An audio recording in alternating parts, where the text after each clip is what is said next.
Então chegamos hoje nós estamos, então já entramos no coração dessa epístola.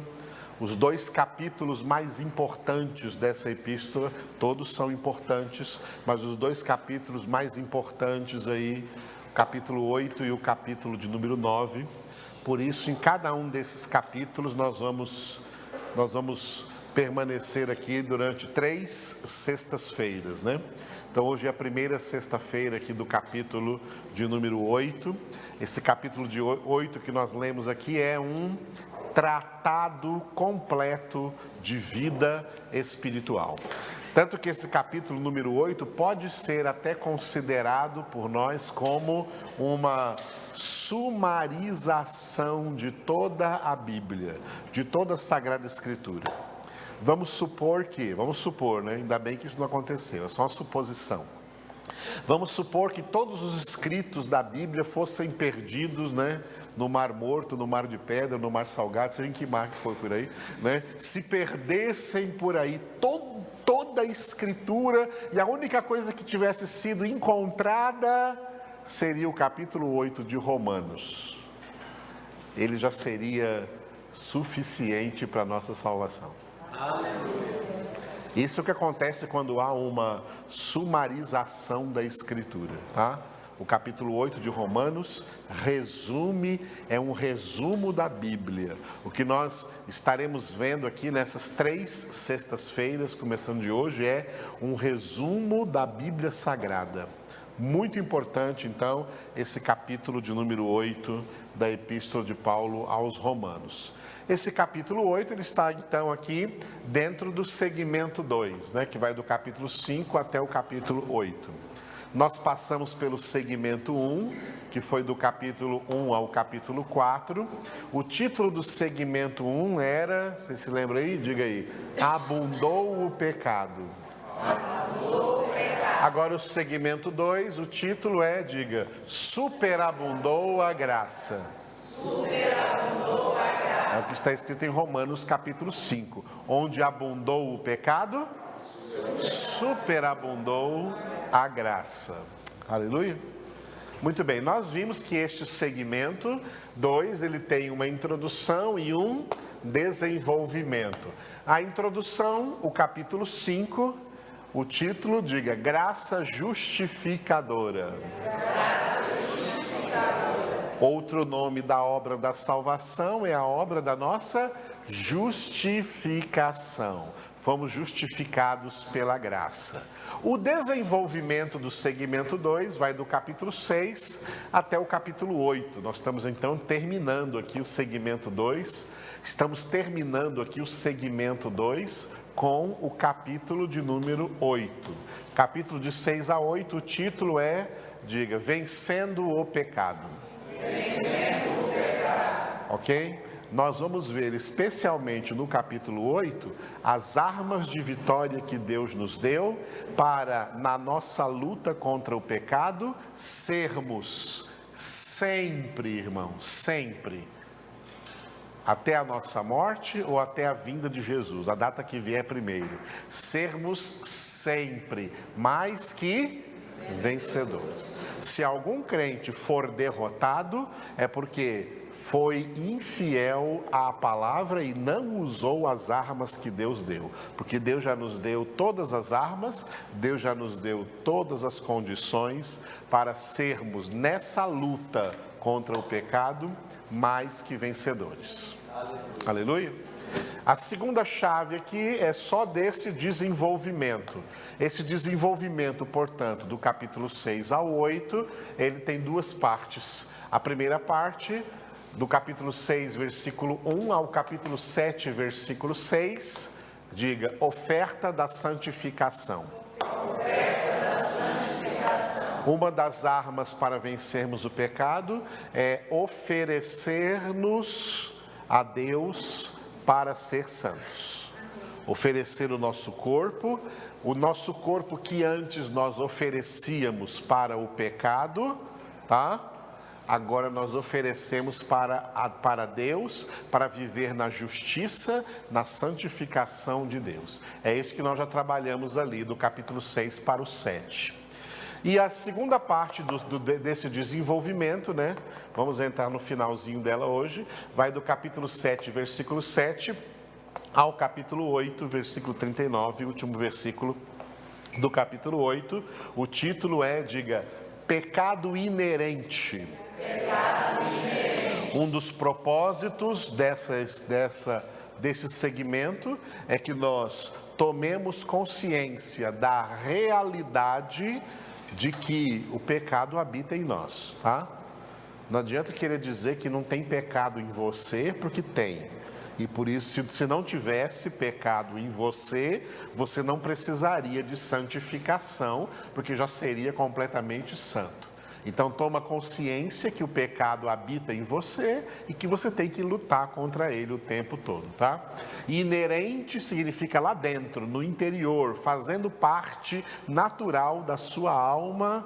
Existe essa coisa aí chamada pecado, com a qual você agora tem que lutar todos os dias da sua vida, como está escrito em Hebreus, capítulo 12, versículo 4, na vossa luta contra o pecado, ainda não resististes até o sangue, quer dizer, até a morte. Muito bem, nós estamos aqui então, a próxima chave diz respeito aqui a esse pecado inerente, porque lá, oferta da santificação, já terminamos, tá? Então aqui, pecado inerente. Essa parte aqui então, de Romanos 7, 7 a 8, 39, está dividida assim, ó. Terminando Romanos capítulo 7, que terminamos na aula passada, né? Romanos 7, de 7 a 25, diga, mal residente. Mal residente. Ou seja, nós temos um mal residindo dentro de nós. Esse mal não é o diabo, não. O diabo não reside em nós mais, não. O diabo reside em descrentes, em gente que não tem o Espírito Santo, tá? O mal que reside em nós é o pecado, com o qual nós temos que lutar, ok? Esse é o mal que reside em nós, e Paulo diz, o pecado habita em mim, mora em mim, reside dentro de mim, ok? E nós temos que tratá-lo com as armas espirituais, que vamos ver agora no capítulo 8 inteiro. O título dele é, diga, Vida no Espírito. Vida no Espírito. Aleluia. O capítulo 8 é Vida no Espírito. Antes de entrarmos aqui na explicação das chaves do capítulo 8, eu vou passar para vocês uma prévia, tá? Uma prévia sumária de todo o capítulo 8. O que Deus está falando para nós aqui nesse capítulo 8, tá? Que nós recebemos de Deus na obra da salvação, tá? Deixa eu abrir um versículo aqui na Bíblia que você vai abrir comigo aí, agora mesmo. Abra aí no livro do profeta Isaías, por gentileza. Abra sua Bíblia no livro do profeta Isaías, capítulo 61. Isaías, capítulo 61, versículo 7. Isaías, capítulo 61, versículo 7, onde está escrito: em lugar da vossa vergonha, tereis dupla honra, em lugar da afronta, exultareis na vossa herança. Por isso, na vossa terra, possuireis o dobro e tereis perpétua alegria. Repitam. Em lugar da vossa vergonha, tereis dupla honra. Em lugar da afronta, exultareis na vossa herança. Por isso, na vossa terra, possuireis o dobro e tereis perpétua alegria. Este versículo tem sido usado por aí pelos hereges da teologia da prosperidade, dizendo que você vai ter dupla honra, Duplo dinheiro, aí. Muitos bens aí para você viver nessa terra. E aí esse povo cheio de olho gordo, tá? É que enche essas igrejas, porque eles querem enriquecer aqui na terra. Tem o melhor dessa terra, ok? O texto não está falando isso, não. O texto tem uma abordagem histórica, essa é a dinâmica da profecia, a abordagem histórica e a abordagem espiritual. Como abordagem histórica, é algo que já se cumpriu. É a restauração de Israel depois do cativeiro babilônico, trazido de volta para a sua terra, onde Deus voltou a abençoar aquele povo depois de 70 anos de cativeiro. Por quê? Lá no meio daquele povo estava a tribo de Judá, e na tribo de Judá estava sendo desenvolvida a linhagem messiânica, a geração histórica de Jesus Cristo, a genealogia de Jesus Cristo. Então Deus tinha que proteger, prosperar, guardar, cuidar daquele povo até que Jesus nascesse. Amém? Esse é o elemento histórico dessa profecia. Mas agora o elemento espiritual, que é o que importa para nós hoje aqui. O elemento espiritual é esse aqui, ó. Repita a primeira frase. Em lugar da vossa vergonha, tereis dupla honra. Em lugar da vossa vergonha, tereis dupla honra. Qual é a nossa vergonha? A nossa vergonha está aqui, ó. O pecado inerente. O pecado mora em nós. O pecado não nos visita, ele mora em nós. Viu? Ele mora em nós. Se é com aluguel, o aluguel está atrasado, mas ele não sai. E você não consegue despejá-lo. O pecado mora em nós, essa é a nossa vergonha, tá? Essa é a nossa vergonha, que ocupa que lugar na nossa vida? Um lugar chamado alma. Na nossa alma é o lugar onde habita, na nossa alma é o lugar onde habita a nossa vergonha, onde habita o pecado. É na nossa alma que estão todas as inclinações pecaminosas, que nós temos que vigiar e orar para não cair nelas. Né? É na nossa alma que habita a nossa vergonha. Então, mas nesse mesmo lugar, em lugar da vossa vergonha, com a obra da salvação, tereis dupla honra. Tereis dupla honra. Agora o pecado não habita sozinho em nós. Porque Deus nos deu dupla honra, tá? Deus nos deu dupla honra. Essa dupla honra se refere à obra da salvação. E é dupla porque nessa obra Deus nos deu Jesus e Deus nos deu o Espírito Santo. O Pai nos deu seu Filho, Jesus. O Pai nos deu o Espírito Santo. Aleluia. Jesus é o Verbo de Deus. Ou seja, Ele é a palavra de Deus. Essa palavra é a verdade. Jesus disse, João 14:6, eu sou o caminho e a verdade e a vida. Ninguém vem ao Pai senão por mim. Jesus orou por nós em João 17:17, dizendo, Pai, santifica-os na verdade. A tua palavra é a verdade. Jesus disse em João 8:32, e conhecereis a verdade, e a verdade vos libertará. Jesus é a verdade, Jesus é a palavra.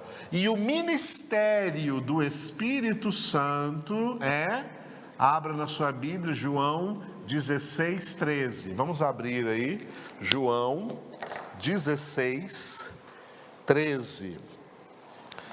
Evangelho segundo João, capítulo 16. É bom você marcar bem esse versículo, é um dos versículos que eu repito muitas vezes. Você vai sempre perceber que eu repito certos textos muitas vezes. Esse é um destes versículos que eu repito muitas vezes, porque esse versículo resume para nós o que é o ministério do Espírito Santo. Jesus disse aqui, antes do Espírito Santo vir, foi antes do Pentecostes, porque isso aqui foi antes da morte e da ressurreição de Jesus. Como Filho de Deus, ele estava profetizando sobre a vinda do Espírito Santo e disse: quando vier, porém, o Espírito da verdade, ele vos guiará a toda a verdade, porque não falará por si mesmo, mas dirá tudo o que tiver ouvido e vos anunciará as coisas que hão de vir. Repita. Quando vier, porém, o Espírito da verdade, ele vos guiará a toda a verdade, porque não falará por si mesmo, mas dirá tudo o que tiver ouvido e vos anunciará as coisas que hão de vir. Jesus chamou o Espírito Santo nesse texto aqui de o Espírito da verdade. Quem é a verdade? Jesus.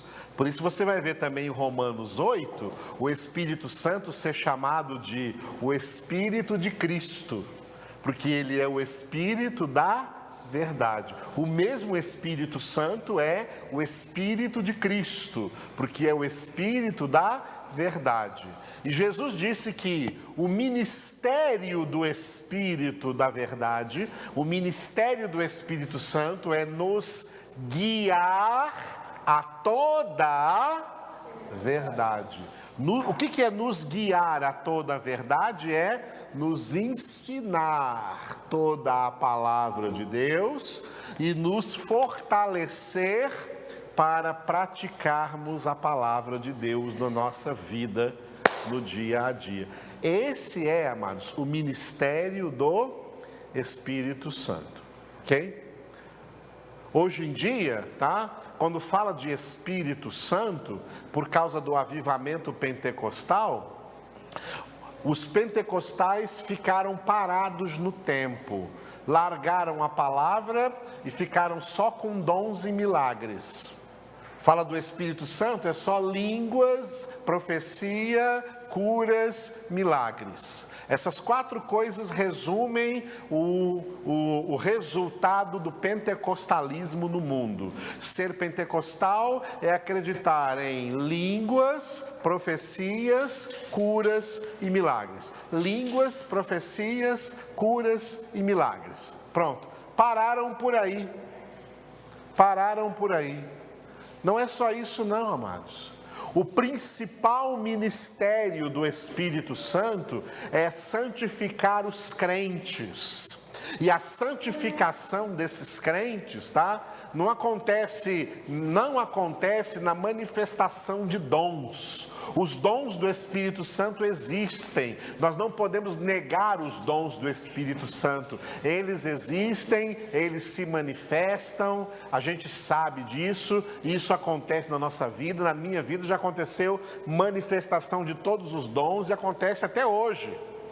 Mas o propósito de Deus com o Espírito Santo na nossa vida é a revelação interior lá dentro de nós, o ensinamento interior lá dentro de nós, que o Espírito Santo faz ensinando a palavra que Ele inspirou, ensinando para nós toda a Escritura, porque toda a Escritura é inspirada por Deus. 2 Timóteo, capítulo 3, Anotem aí, 2 Timóteo capítulo 3, versículos 16 e 17.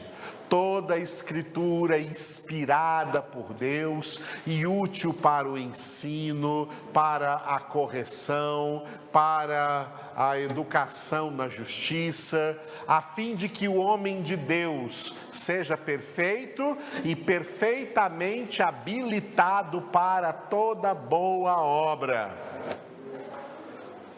Portanto, o principal ministério do Espírito Santo, amados, é nos guiar a toda a verdade. Quem não descobrir esse ministério do Espírito Santo na sua vida e ficar lá só em dons, não vai para o céu não. Com dom e tudo vai para o inferno.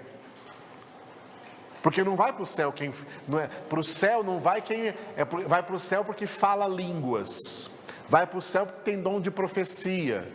Jesus disse em Mateus capítulo 7, que muitos vão dizer para ele lá no dia do juízo final: mas Senhor, Senhor, em teu nome profetizamos, em teu nome expulsamos demônios, em teu nome fizemos muitos milagres. E eu lhes direi explicitamente, disse Jesus: apartai-vos de mim, obreiros da iniquidade, porque eu nunca vos conheci. Essas pessoas tiveram dons, se preocuparam com dons e largaram a palavra. Que o principal ministério do Espírito Santo é, anote aí, 2 Coríntios 3:3.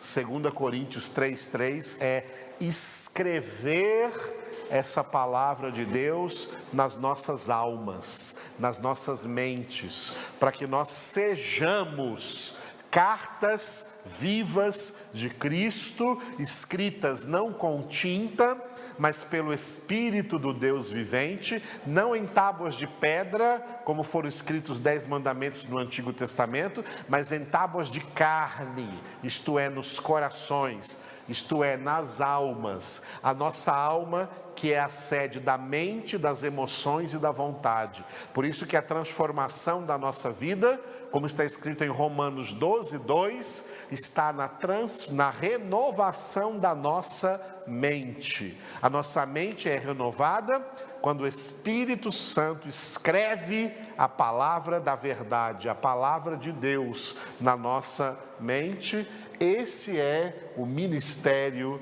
do Espírito Santo.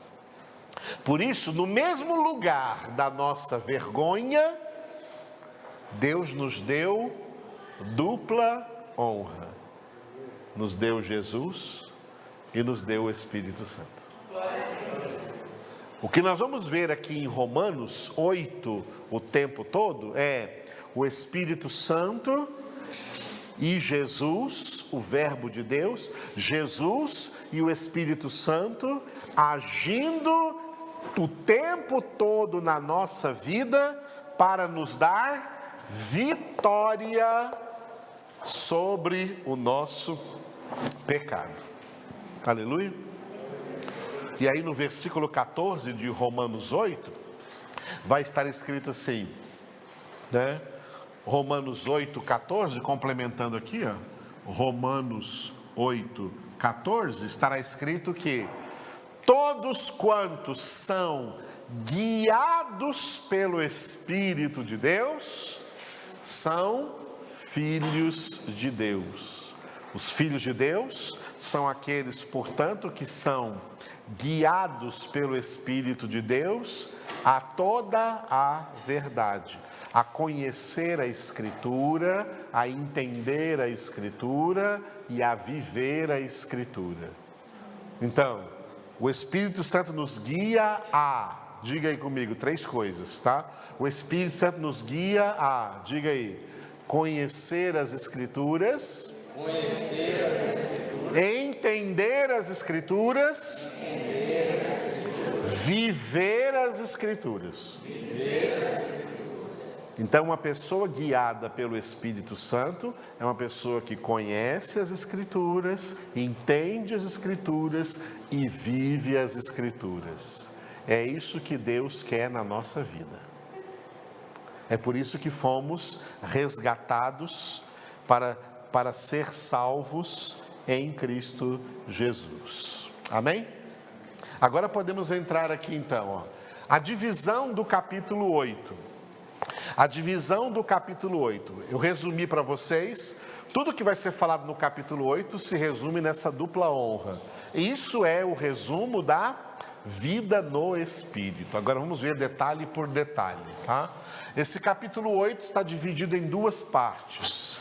A primeira parte vai até o versículo 17 e a segunda parte do versículo 18 ao 39. Do versículo 1 ao 17, diga aí, guiados pelo Espírito.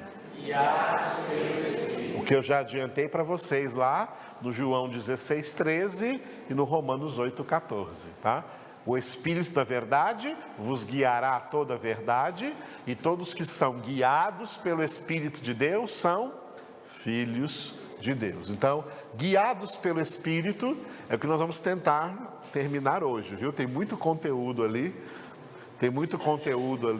Na verdade, Romanos 8 dava para fazer o ano inteiro, em todas as aulas, só Romanos 8, um ano só para Romanos 8, porque isso aqui é muito profundo, tá?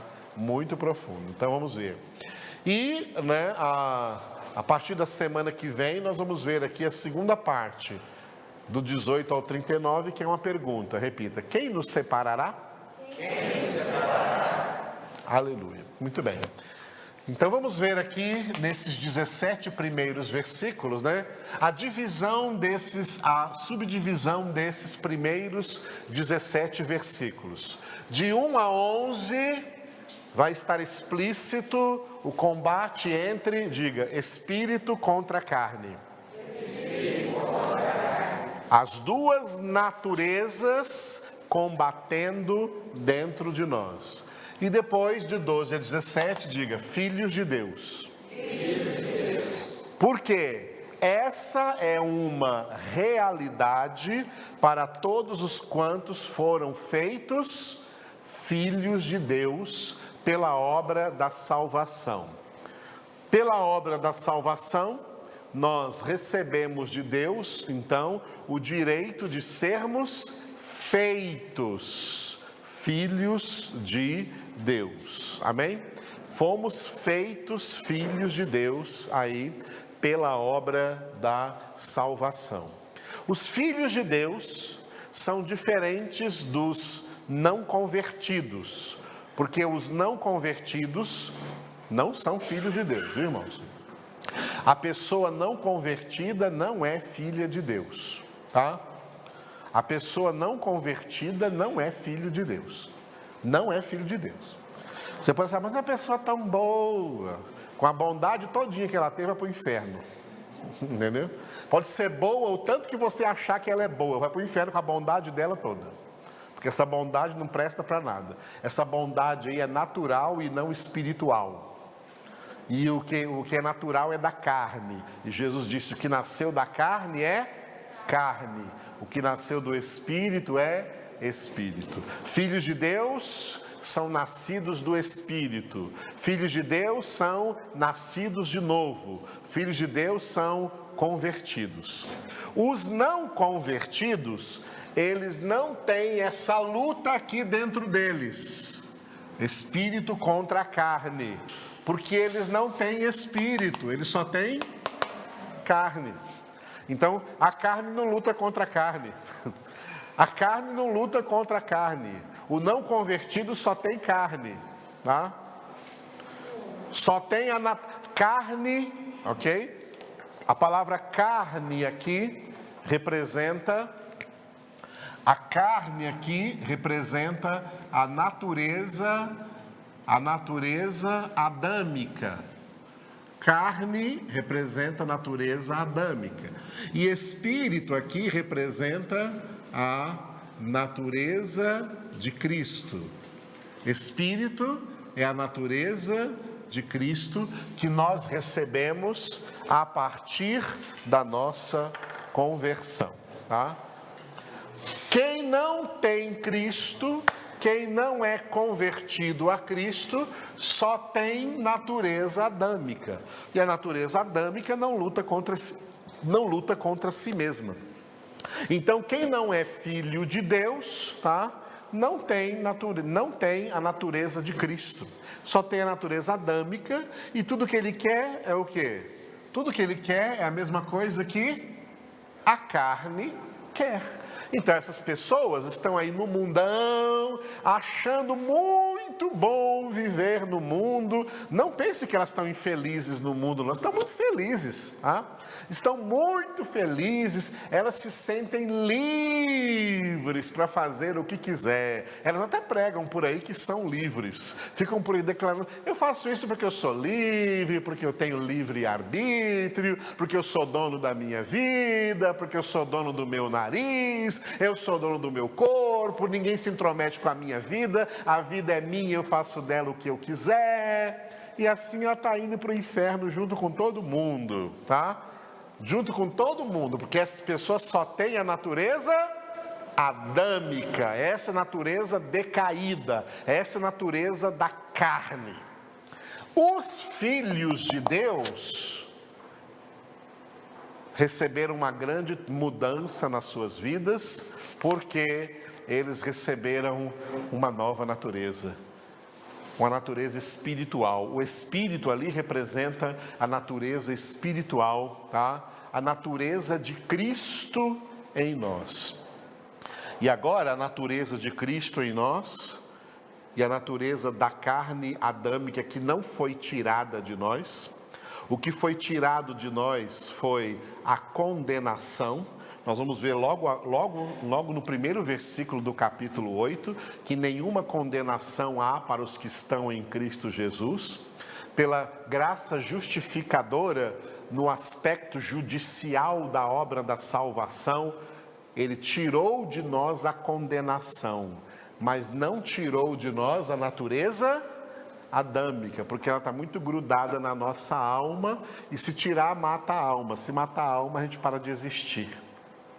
A alma é imortal, mas a alma está contaminada pela natureza adâmica.